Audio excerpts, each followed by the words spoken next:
वंदे मातरम साथियों, आज के इस वीडियो में हम लोग फॉर लूप पढ़ेंगे। ये हमारे लूप्स के टाइप्स का पहला लूप है। जैसा कि हमने पिछले वीडियो में लूप्स के टाइप्स देखे थे, लूप का यूज हम करते हैं एक या एक से अधिक स्टेटमेंट को बार बार रिपीट करने के लिए। तो फॉर लूप भी हमारा इसीलिए यूज होता है कि यदि हमें एक या एक से अधिक स्टेटमेंट को बार बार रिपीट करना है तो उसके लिए हम फॉर लूप का यूज करते हैं। अच्छा, ये स्टेटमेंट हम कब तक रिपीट कर सकते हैं? जब तक कि दी गई कंडीशन ट्रू रहेगी तब तक। जैसे ही कंडीशन फॉल्स होगी, हमारे प्रोग्राम का कंट्रोल लूप के बाहर आ जाएगा। As soon as condition becomes false, control of programs come out of the loop. ये फॉर लूप जो हमारा होता है वो एक एंट्री कंट्रोल स्ट्रक्चर होता है। एंट्री कंट्रोल मतलब कि लूप के अंदर जाने से पहले एक कंडीशन चेक की जाएगी। यदि वो कंडीशन ट्रू होगी तो ही हमारे लूप के स्टेटमेंट एग्जीक्यूट होंगे, और अगर कंडीशन फॉल्स हो जाएगी तो हमारे लूप के अंदर के स्टेटमेंट एग्जीक्यूट नहीं होंगे। इनफैक्ट लूप के अंदर ही एंट्री नहीं मिलेगी। ये फ्लो चार्ट को देख सकते हैं आप, है ना। यहाँ पर क्या हो रहा है, यहाँ पर एक कंडीशन हम चेक कर रहे हैं। अगर कंडीशन ट्रू होगी तो लूप के अंदर हमको एंट्री मिल जाएगी और लूप के अंदर जो भी स्टेटमेंट लिखे हैं वो एग्जीक्यूट हो जाएंगे। और यदि कंडीशन फॉल्स हो जाएगी तो हमारे प्रोग्राम का कंट्रोल लूप के बाहर निकल जाएगा। यही एंट्री कंट्रोल का मतलब होता है। फॉर लूप की एक और जो इम्पोर्टेंट पॉइंट है वो ये है कि यहाँ पर हमको नंबर ऑफ इटरेशंस पहले से मालूम होते हैं। मतलब कि लूप हमारा कितनी बार चलने वाला है ये हमको पहले से पता होता है। अब फॉर लूप का सिंटेक्स क्या होता है तो ये देख सकते हैं। सबसे पहले जैसे यदि हमको फॉर लूप पे काम करना है तो हमें क्या करना पड़ेगा, हमको सबसे पहले फॉर लिखना पड़ेगा। सबसे पहले हम फॉर लिखेंगे, फिर हम लूप काउंटर को इनिशियलाइज करेंगे। लूप काउंटर क्या होता है? लूप काउंटर यहाँ पर एक स्पेशल वेरिएबल होता है जिसका काम होता है लूप को काउंट करना कि लूप हमारा कितनी बार चला है। इसको हम एक स्टार्टिंग वैल्यू देंगे। देखिए, जब भी हम गिनती करते हैं तो हम कहीं ना कहीं से गिनती गिनना स्टार्ट करते हैं। जैसे सपोज करें हमको 1 से 10 तक की गिनती गिनना है तो हम क्या करेंगे, 1 से गिनना शुरू करेंगे। तो वही हमको जो स्टार्टिंग की वैल्यू है वो यहाँ पे देना होता है। इसके बाद हम कंडीशन चेकिंग करते हैं। मतलब वही बात है जो यहाँ पर हमने करी थी कि कंडीशन चेक करेंगे। अगर कंडीशन ट्रू होगी तो अंदर आ जाएंगे लूप के अंदर। जैसा आप देख सकते हैं ये रोमन लेटर्स में 1 2 3 लिखा हुआ है। पहले हमने इनिशियलाइजेशन किया, फिर हमने कंडीशन चेकिंग करी, और अगर कंडीशन हमारी ट्रू है तो हम लूप के अंदर आ जाएंगे और लूप के अंदर के जो भी स्टेटमेंट है वो एग्जीक्यूट हो जाएंगे। अब जैसे ही लूप एंड हो जाएगा, प्रोग्राम का कंट्रोल कहाँ जाएगा, ऊपर इंक्रीमेंट पे चले जाएगा, और जो लूप काउंटर है हमारा उसकी वैल्यू 1 से इंक्रीज हो जाएगी, और फिर वापस इंक्रीज करके हम कहाँ चले जाएंगे, पुनः कंडीशन चेकिंग करने के लिए चले जाएंगे।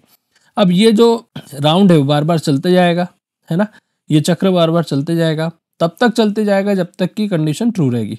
जैसे ही कंडीशन फॉल्स होगी हमारे प्रोग्राम का कंट्रोल इस फॉर लूप के बाहर आ जाएगा। आइए इसको हम एक प्रोग्राम से समझते हैं। इस वीडियो में हम लोग फॉर लूप का यूज करके 1 to 5 नंबर्स किस तरह से प्रिंट कर सकते हैं वो देखेंगे। सबसे पहले मैं यहाँ पर एक फॉर लूप लगा दूंगा। यहाँ पर मैंने एक लूप काउंटर लिया है जिसको मैं इनिशियलाइज कर रहा हूँ 1 से। इस आई को मैं 5 तक लेके जाऊंगा क्योंकि मेरे को 1 to 5 तक के नंबर प्रिंट करवाना है इसलिए। और फाइनली मैं यहाँ पर लूप काउंटर को इंक्रीमेंट कर दूंगा 1 से, और यहाँ पर मैं आई की वैल्यू प्रिंट करा दूंगा और यहाँ पर एंडल लगा दूंगा ताकि आउटपुट मेरे को 1 के नीचे 1 देखने को मिले। इस प्रोग्राम में टोटल मैंने एक वेरिएबल यूज किया है आई, उसे मैं यहाँ डिक्लेयर कर देता हूँ। आइए इसे रन करके देखते हैं। तो आप देख सकते हैं जैसे हम इस प्रोग्राम को रन करेंगे हमको आउटपुट में 1 2 3 4 5 मिल जाएगा, यानी 1 से 5 तक के नंबर प्रिंट हो जाएंगे। तो हम देखते हैं ये जो अभी प्रोग्राम हमने बनाया था ये एक्चुअल में किस तरह से काम कर रहा है। तो देखिए यहाँ पे क्या हुआ, यहाँ पे हमने एक आई नाम का एक लूप काउंटर लिया है। हमारा लूप काउंटर एक्चुअल में होता क्या है, तो लूप काउंटर हमारा एक नॉर्मल वेरिएबल की तरह होता है। तो जैसे हमने यहाँ पे एक आई नाम का वेरिएबल लिया है इंटीजर टाइप का, तो ये हमारा लूप काउंटर की तरह काम करेगा।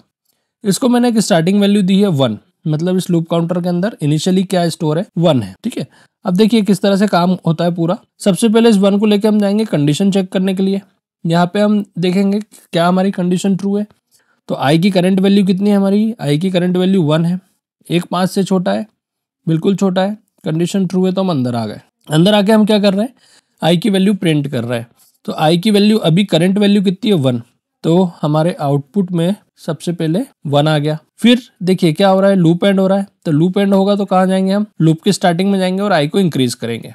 अभी आई जो हमारा 1 था अब आई कितना हो जाएगा, 2 हो जाएगा। मतलब अब आई की वैल्यू कितनी हो जाएगी, हमारी 2 हो जाएगी, है ना। अब इस 2 को लेके वापस जाएंगे हम कंडीशन चेक करने के लिए। अब आई के अंदर कितना है 2, 2 5 से छोटा है, कंडीशन ट्रू है। फिर अंदर आ जाएंगे, फिर आई की वैल्यू हम प्रिंट कराएंगे अंदर आके। तो अब आई की वैल्यू कितनी है 2 है, तो 2 प्रिंट हो जाएगा। फिर लूप एंड हुआ, ऊपर गए, आई को इंक्रीज करेंगे। अब आई की वैल्यू कितनी हो जाएगी हमारी, अब आई की वैल्यू हो जाएगी हमारी 3 हो जाएगी। ठीक है, फिर 3 को लेके जाएंगे हम कंडीशन चेक करने के लिए। कंडीशन ट्रू है तो क्या हो जाएगा, लूप के अंदर एंट्री मिल जाएगी और आई की जो करंट वैल्यू है वो प्रिंट हो जाएगी। तो आई की करंट वैल्यू कितनी है हमारी 3 है, तो यहाँ पे आउटपुट में हमको 3 मिल जाएगा। फिर क्या हो जाएगा, फिर हम गए ऊपर, आई को इंक्रीज करा। अब आई की वैल्यू हमारी कितनी हो जाएगी, अब आई की वैल्यू हो जाएगी हमारी 4।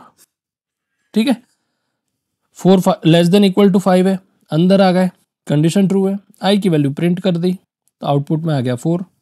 फिर ऊपर गए, आई को इंक्रीज करा, अब आई कितना हो जाएगा हमारा, अब आई हो जाएगा 5। 5 को लेके कंडीशन चेक करने के लिए गए, 5 लेस देन इक्वल टू 5 है, कंडीशन ट्रू है, अंदर आ गए, आई की वैल्यू प्रिंट कर दी, आई हो गया 5। ठीक है, फिर ऊपर गए, फिर आई को इंक्रीज करा, अब आई कितना हो जाएगा हमारा, अब आई हो जाएगा हमारा 6। अब 6 लेस देन इक्वल टू 5 होता है क्या, नहीं होता है, तो यहाँ पे हमारी कंडीशन हो जाएगी फॉल्स और हम आ जाएंगे बाहर। और इस तरह से हमको आउटपुट में 1 से लेके 5 तक के नंबर मिल जाएंगे। तो इस प्रोग्राम ने हमारा किस तरह से काम किया, आई होप आप लोगों को समझ में आया होगा। आई होप आप लोगों को पूरा का पूरा फॉर लूप जो मैंने बताया है वो अच्छी तरह से समझ में आ गया होगा। कोई भी डाउट हो तो आप लोग कमेंट करके पूछ सकते हैं। मिलेंगे अगले वीडियो में अगले लूप के साथ। यदि वीडियो पसंद आया तो उसको लाइक कर देना, हमारे चैनल को सब्सक्राइब कर लेना और हमारे टेलीग्राम चैनल को ज्वाइन कर लेना। मिलेंगे अगले वीडियो में, तब तक के लिए बाय बाय, वंदे मातरम।